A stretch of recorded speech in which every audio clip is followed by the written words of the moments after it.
Hey everybody, welcome back to our podcast. This is Murder with My Husband. I'm Payton Moreland. And I'm Garrett Moreland. And he's the husband. And I'm the husband. What's your 10 seconds today? My 10 seconds today will be we finally got a couch. Finally, you guys. We haven't had a couch for like 2 months. She's not lying. Yeah. It's been I think almost we 3 ordered months. it in October. Yeah. Beginning of October, And right? we got it this week. Yeah, we've been sitting on our rug every single day, so I never knew how much I would appreciate a couch. But we got one. Yeah, we did. We just want to say thank you to everyone who has signed up for our Patreon. It's so much fun. And if you have any questions about that, it's just Murder with My Husband Patreon. You can Google it, or you can go to our social media and click the link in our bio, and it will take you to a thing where you can select our Patreon. It's super fun. So if you want to check it out, go ahead. Okay, so for our case this week, Garrett, I don't know if you've seen, but on TikTok, there is a true crime case that is just blowing up.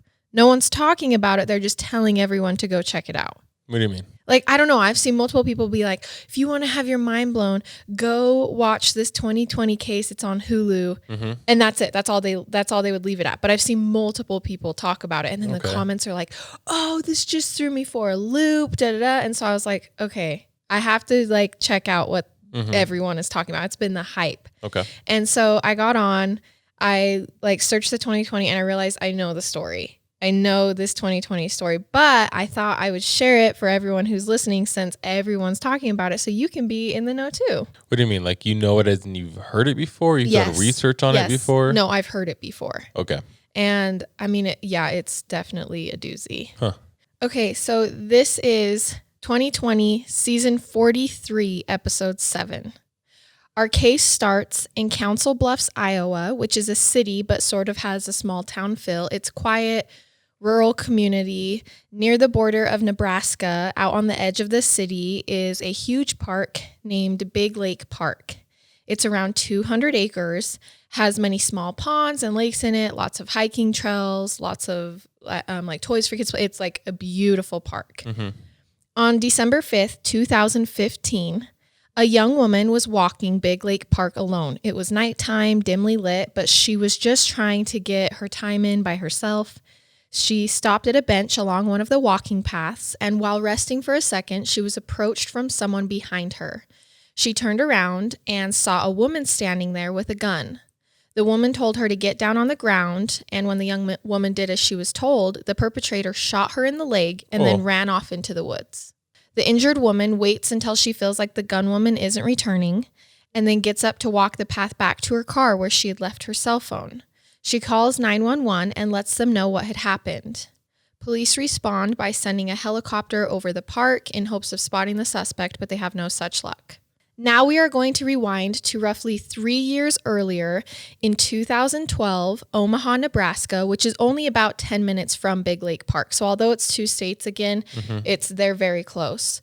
A 35-year-old man named Dave Krupa is working as a mechanic. He's just your average Joe. He was recently separated from a woman named Amy Flora. They had been together for 12 years, had 2 children together. So this was the first time in a long time that Dave had been on his own. He moved to an apartment in Omaha in 2012, got a job as a mechanic, and brainstormed about how he was going to go about dating again. He liked dating, he liked women, he knew he didn't want to be alone, but it had been so long since he had done this. Dave Krupa decides that he's going to try online dating. It hadn't been around much the first time he had started dating, so he thought, why not? It seems like this is what everyone was doing now. Mm-hmm. The first girl that Dave meets through online dating is a woman named Liz Gollier. Liz's full name is actually Shanna Elizabeth, and she was a single mother of 2 children who were around the same age as Dave's. Do you know what site he was using for online dating? I don't. It sounded like multiple, honestly, but they didn't specify which sites. Okay. Liz owned a company called Liz's Housekeeping, and her Instagram was full of cheerful selfies. Dave and Liz decide to go on a date together and hang out at a coffee shop. They get along well, they have fun together, and Dave was upfront from the beginning about what he was looking for. He didn't want to jump into a commitment very fast. He wanted to have fun casually and spend time together. But with this attitude came excitement. Dave wasn't only having this fun, casual relationship with Liz. There was also Mary, Kathy, Joyce, Beth, Margaret, and Sandra too. So because of online dating, he was playing the field, I guess. Yes. sexual relationships with most of them. I think Dave was kind of engaging in like a rebound lifestyle. He hadn't, been able to date for so long that when he did, he dated everyone. And plus he was apparent with every girl that he didn't want commitment. Like he wasn't lying to them. He was saying, I'm dating other women. This is just casual for us. And they all agreed. How old is Dave again? He is at this point, I think 35. Yeah. Okay. So 6 months after meeting Liz and casually hooking up with the other women, Dave is working at the car shop when a young, attractive woman walks in. This was the first woman that he had met face to face instead of a dating app that he actually felt he had an authentic connection with. Okay. Her name was Cari Farver. She brought her Explorer in to get worked on, and there was an immediate spark between the both of them. Cari was a 37-year-old single mother to a 14-year-old boy. She worked as a computer programmer. She had grown up in a small town in Iowa, and she had a lot of friends, her mom being her best friend. After meeting Dave at the shop, Cari told her friends about him, says that he's not typically her type, but there was definitely a connection between them. Dave goes home and finds Cari's profile on a dating site and asks her out because they had just hit it off. Wait, so he didn't get her number or anything? No, but he goes home and searches and comes across her on the dating app site. Okay. I guess I was trying to decide if that's weird, but probably not. I mean, maybe if you and for think all we know, this pretty, could be Instagram. I mean, we don't know. Exactly. It's just online meeting. Could be Facebook. Yeah, it could be anything. Okay. But they both say there was like a strong connection from the beginning. Okay. So they go to Applebee's for their first date, and Nice. it's good. It's successful. Yeah. Actually, I'm a Chili's girl. I don't know about you, but I'm definitely like Chili's over Applebee's. I wonder if there's less Chili's in other parts and more Applebee's in other parts. Maybe. Because, I guess I feel like we have more Chili's here than Applebee's. So anyways, Cari ends up back at Dave's place that night after their first date, and she is the one to let him know actually that she's not interested in a boyfriend-girlfriend situation. Oh. She just wants this to be a casual romance type of thing, and Dave's like, perfect. Like, that's exactly what I'm looking for, and I really like you, so it's perfect. Yeah. This is all well and good. The date is going amazing according to him. Dave gets up to walk Cari to the front door and say goodbye. She walks out of his door, and not even 10 seconds later, there's a knock at Dave's door. So he's like, what? Gets back up, answers it, and is stunned to see Liz standing there.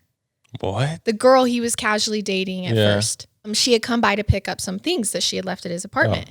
Oh, okay. It was a little awkward because Liz and Cari had ran into each other in the hall. Oh, they did? Like, I'm going to that apartment that you just came out of type thing. Oh, and that's so weird. I'm Liz. Do you think they both recognized it? Do you know? Yes, but it wasn't like that big a deal, right? Like, this is Cari's first date with Dave. Okay. And I mean, they introduce each other, but it's just like a 10-second thing, like, oh, whatever. But nothing was committal, so it's not that big a deal. 2 weeks later, Cari was working on a big project at work and spending lots of time in her office. Her office was only a couple blocks away from Dave's apartment, but actually a full hour away from where she lived. So she was commuting, but it was super close to Dave's house. Okay. So Dave offers his house to Cari, hopefully making, the commute easier. Yes, they had only known each other for 2 weeks, but they had been hitting it off. They were comfortable with each other. So he gives her a key and she accepts. She's like, okay, I'll stay here for a couple days while I finish my project. On November 13th, 2012, Dave gets ready for work and leaves around 6:30 a.m. He gives Cari a kiss before he heads out the door. While at work that morning, Dave receives a text. It's from Cari. She tells him that she would like to move in together permanently. What? They've only been together for Not even together. They've only been dating. Yeah. So Dave is taken aback. This was out of left field. They had talked about this. They had talked about not moving in. Plus, Cari was the one who said she didn't want to be committal. On their first date, she's the one that said that. Well, also, they don't know each other. They don't know each other. Exactly. And Dave is like, duh. So he texts her back and reiterates his stance. I don't think we should. We don't really know each other. I'm not really interested in moving in together. Cari immediately messaged back saying, fine, I hate you. I don't want to see you. I'm actually dating someone else, swearing at him, cussing. Yes. What? The whole 9 yards. So Dave is confused. That's an understatement. He's like, what the heck? This literally didn't make sense. It wasn't like her. And that morning she had been just fine. He had just kissed her and walked out the door. And now she's flipping out on him. What in the world? So Dave goes home. Cari's stuff is no longer there. She's gone. He doesn't see her. A couple days go by and Dave hears nothing from Cari either until one night she randomly starts blowing up his phone again. The same stuff. I hate you. You ruined my life. You mother effer. I don't want to see you. Like all over again. I think it might be time to block her number. Yeah. So Dave is a little less confused at this point and more relieved. Yeah. He felt like he dodged a bullet. Like what if he'd gotten to know Cari and then this true side of her had come out like later down the road, you know? So he's like, okay, I think I like dodged a crazy here. I'm backing up. Cari had become pregnant at 22 and the relationship didn't work out. So she had raised her son alone. Okay. With that came sadness and depression. And eventually she was diagnosed with bipolar disorder. It was a hard time, but she eventually got a good job and then life started to turn around for Cari and then she met Dave. So this was all leading up to when she met Dave.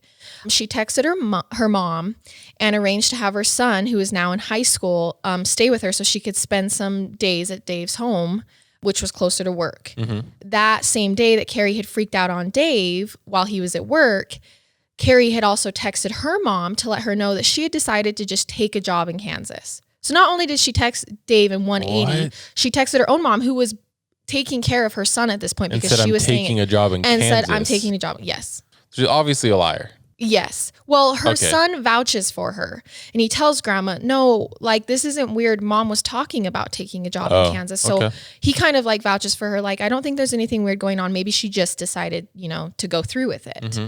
Cari's mom asked, you know, okay, that's fine. Can you call me? But she never hears back.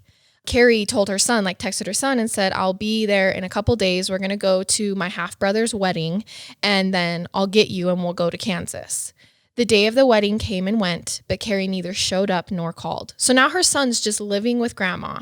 Like Cari's missing, has freaked out on everyone in her life. And so Cari's family officially decides to report her missing. This is weird. I don't have any questions so far, really, because it's just weird. It's just like weird. This whole thing is And that's weird. why I think everyone on TikTok was like, you need to go listen to this case. So during the report, Cari's mother mentions that Cari had been diagnosed with bipolar disorder, but had talked about working her way off her meds because life was going good. She had met Dave, everything.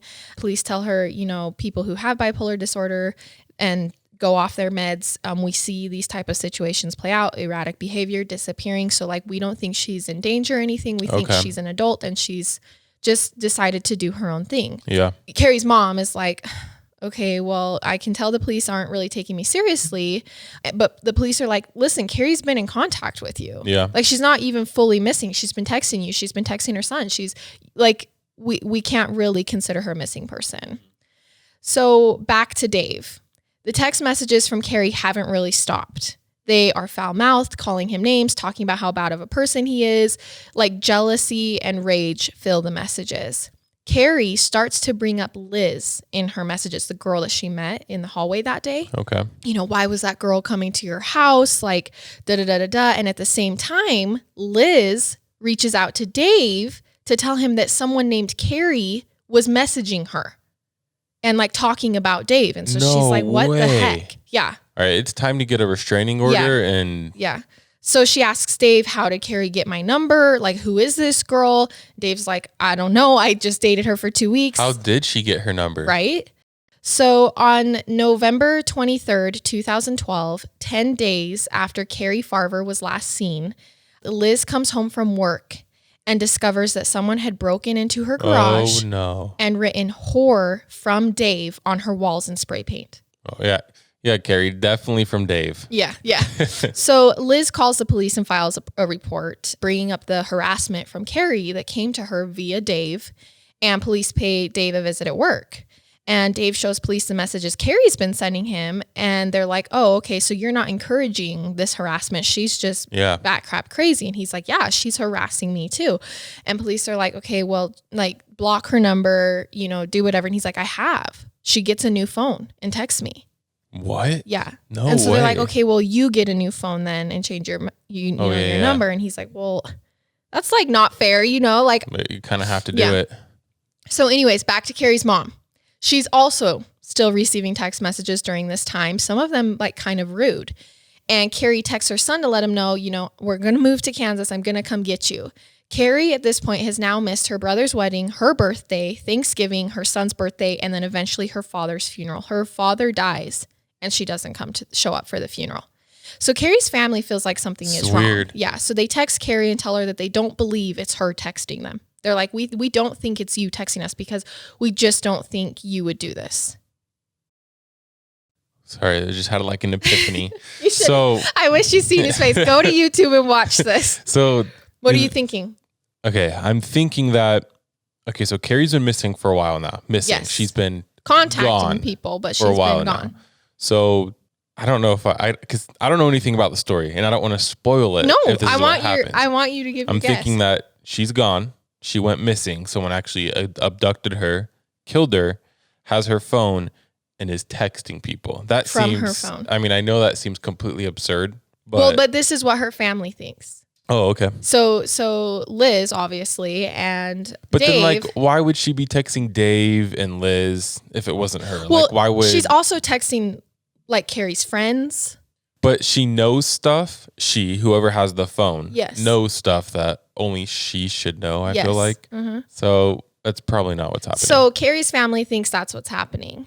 Dave and Liz think, heck no, she knows things that like, and so no, it's her. She's just gone crazy. Okay. So these two sides are competing essentially. So at this point, Dave is actually receiving 60 plus texts a day and over 100 emails a day. Okay. It's time to change your number. He has. He's changed his number many times, but Cari keeps getting his new number or whoever is impersonating Cari according to Cari's parents. Oh my gosh. Yes. She was talking about Liz, how Liz should kill herself, that she's fat, ugly cow, just horrible things about Liz. This is cyberbullying to the max. Oh yeah. She even addresses some of the emails to Dave as if Liz is reading them. Like, oh, Liz, you're so stupid, even though they're to Dave. So it's not really making much sense at this point. The texts start becoming worse, where she would prove that she's stalking Dave, saying, I can see what you're wearing. I can see that you're sitting on your recliner watching this show. And he would be. So that she's like outside his house stalking him. Oh my, is he telling the police all this? Like what's going on? Yes, but the police are like, well, I don't know. We can't find the woman. Like, it's not like we can go to her house. She's not at her house. But like if she's stalking him, like, can you put a cop outside or something? I don't know. And I think at this point, like, Dave just starts to, this is my life. Like, he's just, it's not that big a deal to him anymore. Like, he just changes his phone number. She finds it and it's fine. Okay. In January, around 2 months after all of this had started happening, Dave arrives home and sees Cari's car in his apartment complex parking lot. So he's like, I've caught her. Like, that's her car in my, in my parking lot. So he takes a picture of it and sends it to the police. You have to keep in mind, in Iowa, the police are under the impression that Cari Farver is just a missing person. And in Nebraska, they think she's a stalker harasser. Okay. So police begin searching Cari's car at Dave's complex. There was a mint container that had one fingerprint on it. Police run it. It doesn't match Cari or anyone in the database. Cari is actually posting on her Facebook, talking about how she's not missing. She just doesn't want to come home. People need to leave her alone. Stop reaching out to her. She's an adult. She can do what she wants. And Dave and Liz's harassment is getting worse. But because of this, they begin dating again because they start to connect over the fact that Cari is harassing them. Okay, got it. So they would be hanging out together when both of their phones would start blowing up with messages from Cari. And they'd be like, look. How is that not? I'd be freaked out. There's no way I'd be calm in that situation. She's crazy. She's writing fake obituaries for them. She actually sends Dave a picture of what appears to be Liz, but it's not, it's just like a woman tied up in a trunk. And she goes, I have Liz in my trunk. You better call her right now and tell her that she's ugly and that you don't like her and you don't want to see her. So Dave calls Liz. Can they not find her by her phone? I don't know. By her phone number? I don't know. So Dave calls Liz and is like, are you in Cari's trunk? And she's like, no. This is so freaky. So weird. So 9 months after Cari was last seen, in August, Dave gets a call from Liz. Someone had lit her house on fire. Her children were not home. But all of her pets, her dogs, her snake, her cats died in the fire. No way. Yeah. So I will play the audio. That's horrible. She's like, oh my gosh, my house is on fire, literally. From what I've seen so far, looking inside, it's pretty obvious this is an intentionally set fire. The guy that I'm seeing, he has a girlfriend that he dated for 2 weeks, and she's been stalking me since November. Do you know her name? It's Cari, C-A-R-I. She Oh, won't moving. leave me alone. She will not go away. I just wish she would go away. 2 months later, Dave's auto shop that he works at is vandalized with spray paint that says Dave beats women. It's all along the side of the building, along the road. Everyone can see it. This has gone from like petty stalking to a whole new level. Like this is not okay. Yeah. So Dave purchases a gun. He's like, Oh. I think I'm like in danger. The police are doing nothing to help me, and I'm scared. Although Dave and Liz are dating, Dave is still actively looking for women to date. But most women that he contacts also get contacted by Cari. Like he reaches out to someone, and then the next day they're like, someone's texting me named Cari. What the heck? Yeah. So Dave has a friend over, and while she's there, a brick gets thrown through his window. And it's a childhood friend. They're not like romantically involved. But this had just become part of his life. I would go into witness protection program. I'd move houses. Like Same. This is scary. I think about this, and I think I used to be like, oh, a stalker, like what a cliche idea, right? Like a stalker. But then as I've heard more stories, I'm kind of like, a stalker is scary. Oh yeah. Like that's freaky. Mm-hmm. And to me, it used to just kind of be like when I was younger, I'd be like, oh, you have a stalker? Ha ha ha. I guess but it's actually scary. I guess I understand why some celebrities, like when they get stalkers, they take it seriously. serious. It's Well, not you like should. not a joke. Yes, it's insane. So in 2015, so now we're 2 years after Cari was last seen. Okay. She's been harassing on and off this whole time. 2 detectives decide to take a second look at the missing person case that was Cari Farver. They notice that her texts have spelling errors, which was unlike Cari, and rarely does someone disappear voluntarily and not spend a dime of their own money. All the money in her bank account hasn't been touched. Oh, that's kind of weird. Yeah, so they come to the conclusion that they think Cari is dead. So like what I was saying earlier. And that someone has been impersonating her. Okay. These detectives get a hold of Dave and ask if they can meet.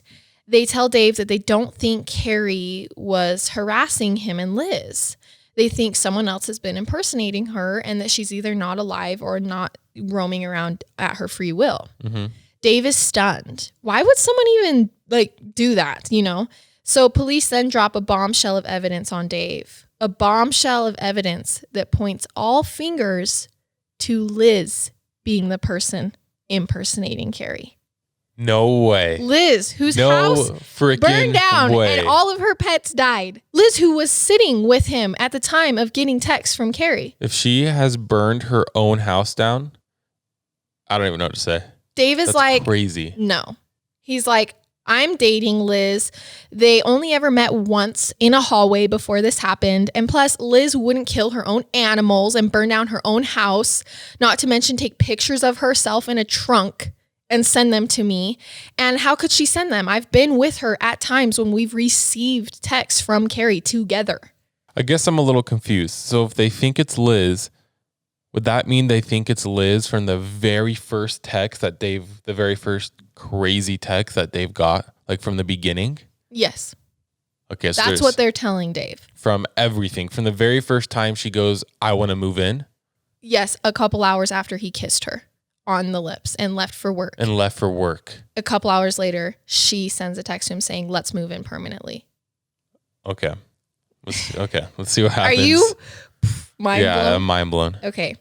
So the police tell him that they don't have the answers as to why or how Liz is doing this. All they know is that when Liz turned her phone over as evidence during her reports of harassment against Cari, they collected her text message data to put it into evidence. And when they went back through it 2 years later, they found a picture of Cari's car a whole month before police had found it at his apartment complex. So Liz knew where Cari's car was and took a picture of it a whole month before they found it at his apartment complex. And it's a whole month essentially after she had been missing. Okay. So in the middle of her going missing, no one's seen her, Liz takes a picture of her car. I cannot believe that this might be Liz. They also discovered that before Cari went missing, Liz had dialed Cari's home phone number using *67 10 times But they had only met once, right? In that hallway? Does star 67 still work? Well, police can figure out who did it. I mean, yes, I don't know right now. Do you remember in high school, using star 67? I do. Me too. I used to call all my crushes using star 67. That's so funny. And so they're like, why did she call her 10 times anonymously if they'd only met once? Yeah. They also collect a photo of a check from Cari's mom that had been sent to her by who she had presumed to be Cari, even though Cari had been missing. It was a picture of a check. The check was for furniture in her home. So she reached out to her mom. She said, hey, Mom, I'm selling all the furniture in my home. This is while she's missing. I'm selling all the furniture in my home. Can you let someone into my home to collect the furniture? And Cari's mom is like, what the heck? Why are you selling all the furniture in your home? And she's like, it doesn't matter. Here, look, sends her a picture of the check and says, look, I'm actually selling. Here's the check. Can you please let them in my home? I can't be there to let them in. So police collect this check. Guess whose signature is at the bottom as the buyer? Liz. Mm-hmm. As the buyer of all the missing woman's furniture. Liz is insane. Yes. The last piece of solid evidence they had was the unknown fingerprint in Cari's car came back to none other than Liz. Keep in mind, this is all circumstantial. They don't even know if Cari's dead. Like this could just be Liz is a weirdo, but there's no actual proof that she was impersonating her. Like they don't have anything to that nature. Yeah. Just that she's acting weird. In December of 2015, Liz Gollier talks with police and tells them that she's come to the realization that it might not have been Cari this whole time harassing her. She thinks that maybe Amy Flora, Dave's ex-girlfriend for all those years and the mother of his children, hurt Cari and was impersonating her and harassing her and Dave this whole time. So essentially, Liz blames Dave's ex-girlfriend of 12 years for impersonating Cari. And then Liz, or I don't know if it's necessary. Yes, it's impersonating Cari, but also harassing them. Mm-hmm. Liz also tells them that Dave, that gun he had bought, is missing. He had told her that the gun went missing. And she tells police that and says, I think Amy Flora stole his gun. What a weirdo. Yeah. So the detective plays dumb and asks if she could give him her phone so they could have the messages, the recent harassment messages. And she's like, heck yeah, you can have my phone. So they take her phone, but instead of just downloading the recent messages, they download every piece of data, pictures, anything that's on her phone, they download it. So I'm more confused because Liz and Dave were together, but then they were both getting messages at the same time. Yep. I mean, I'm sure there's an explanation. So Dave doesn't believe cops because of that. Okay. He's like, she's not crazy. She doesn't act crazy. Like we were together we both got messages. She killed her own pets for this. You know, she burned her whole house down. Mm-hmm. Just a couple days later, Liz Gollier will make a 911 call from a walking trail in Big Lake Park. She will tell the dispatcher that she has been shot in the leg by a random woman who came up behind her. No way. She shot herself in the leg, didn't she? So she's rushed to the hospital. Her wound's non-fatal, and she claims it was Amy Flora who killed her. It's quickly determined that Amy had not shot Liz. Liz had shot Liz. She shot herself in the own leg. That's so crazy. Analysts are going through Liz's phone as fast as they can at this point. They eventually trace the messages from Cari right back to Liz, her house, her IP address, her devices. She used an app that would delay messages so she could be sitting right next to Dave on the couch and they would both receive messages from Cari together. Okay.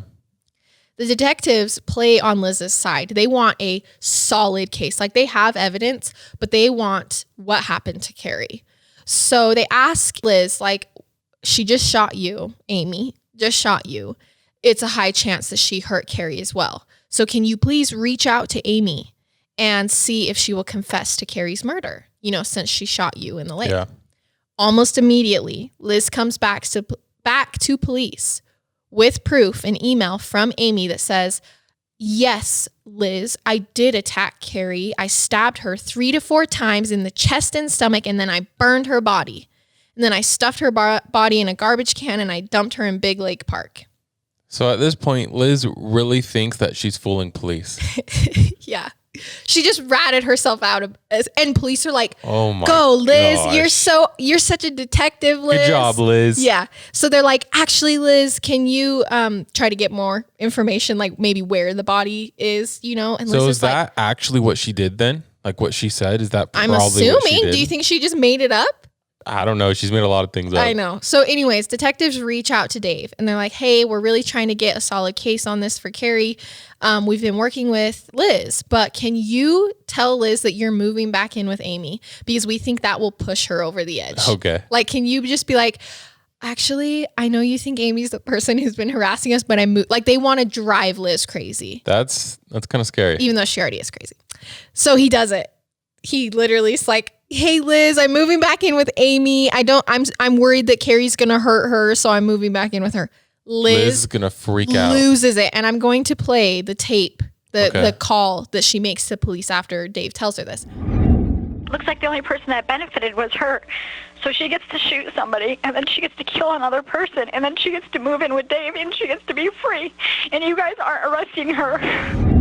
Like, they did exactly what they thought it was going to do.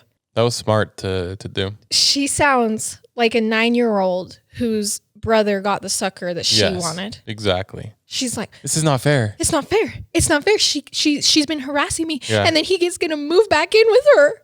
That's so crazy. And then they're like, okay, Liz, we understand you're upset. We understand. We're going to need you to have Amy tell us exactly what happened. So she's like, yes, I'll get that email for you. So Liz turns over another email from Amy stating that the stabbings happened in Cari's car. So police tear her car apart and find blood on the seat, they tear up the whole entire seat and find a huge pool of blood. They match it to Cari. So that's the crime scene. They've now found the crime scene. Police confront Liz, and we'll play a little bit of the interview. Why would you create all these emails? I haven't created any emails. All these have been coming from your they're not. House. And I'm not going to be accused of something that I didn't do. Liz, we literally have proof on your phone that all of this ties back to you. No way. No, it wasn't me. I can't believe you're blaming me. No, Liz, like, we have proof that you used an app and sent this exact message pretending to be Cari. No, I didn't. I think she's convinced herself that it's not her. Yeah. Oh, like in the interview, she is dead set. Like, wow. I cannot believe you'd blame me right now. Police find eventually. They go to Dave. They're like, hey, Dave, is there anything else you can tell us about Liz? Like, we don't have a body and we don't have a murder weapon. So it's really risky. Even though we have all this evidence, it is risky to take this and charge her for Cari's murder when we don't have Cari or, so is there anything else you can give us? He's like, I don't think so, but go search like my storage unit. So they search the storage unit. They find an old iPad that has an SD card in it. So they take the SD card out, find that Liz's phone SD card old that she had put into his iPad. Okay. Which, how did they even find that? I honestly have no idea. But anyways, they take the SD card out and they find on it a picture of a foot. And the foot belongs to a woman. Oh, no. And it's decomposing. It's a dead body foot. And the foot on it has a tattoo of like a symbol, and it's Cari's tattoo that she has on her foot. Yep. So they basically just found proof that Cari is dead because the foot is decomposing, and that it's Cari because of the tattoo, and that it was on Liz's SD card. Okay. They also find a camcorder at Liz's house because they search her house, and it's Cari's camcorder that had been stolen like a couple days after she'd gone on the first date with Dave.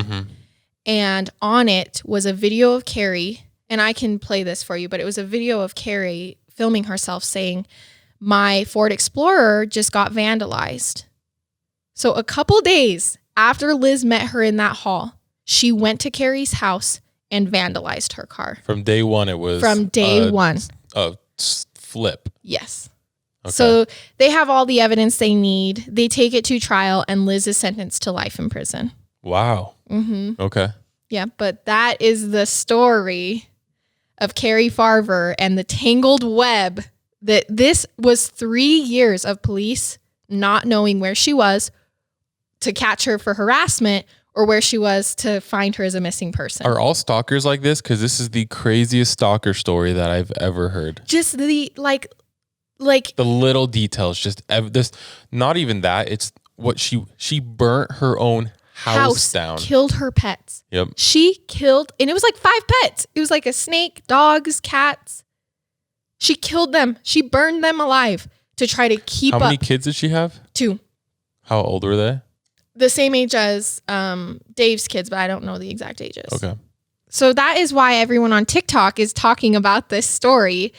A lot of people caught on from the beginning that it was going to be Liz, but I tried to tell it in a way that you wouldn't think it was going to be Liz. Well, that's why I was like, wait. Did you think Liz, or did you just think another person? No, I just thought another person. I didn't think Liz at first. Yeah. You did a good job.